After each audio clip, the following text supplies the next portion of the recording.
Let's discuss the importance of understanding the AIC rating, which stands for Ampere Interrupting Capacity, especially when installing electrical services for a billboard very close to a substation. The AIC rating is crucial. It tells us the maximum fault current that electrical equipment, like panel boards and breakers, can safely interrupt without failing. Being near a substation generally means the potential for a much higher fault current is present. The size of the utility's transformer is a key factor too. A larger transformer can deliver more fault current. Here are steps you should take to ensure safety and compliance. 1. Contact the utility company. They have the data regarding available fault current at the point of service for your specific location.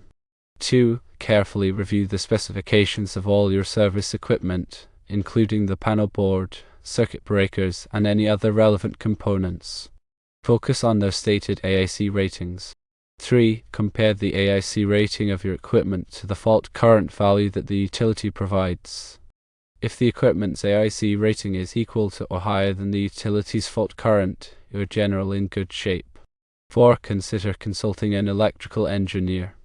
If the utility can readily provide the fault current information, or if you are unsure about interpreting the data, or perhaps if you feel like you want someone else to double-check everything to make sure you do not miss something, an engineer can perform a detailed analysis. Let us consider the possible outcomes and what to do. First, no upgrade is required. If your service equipment's AIC rating meets or exceeds the available fault current from the utility, you may not need to make any changes. Second, an upgrade could be required. If the AIC rating of any component is less than the available fault current, you'll need to replace that equipment with components that have a higher AIC rating. The alternative could be a series-rated system in which the upstream breaker protects the downstream breaker. Third, engineer consultation is recommended.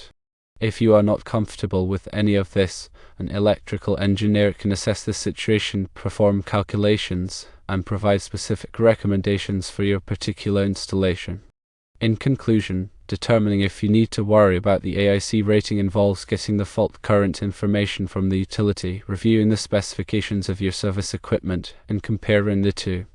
Consulting an electrical engineer for guidance can provide extra assurance that the service will be installed and safe.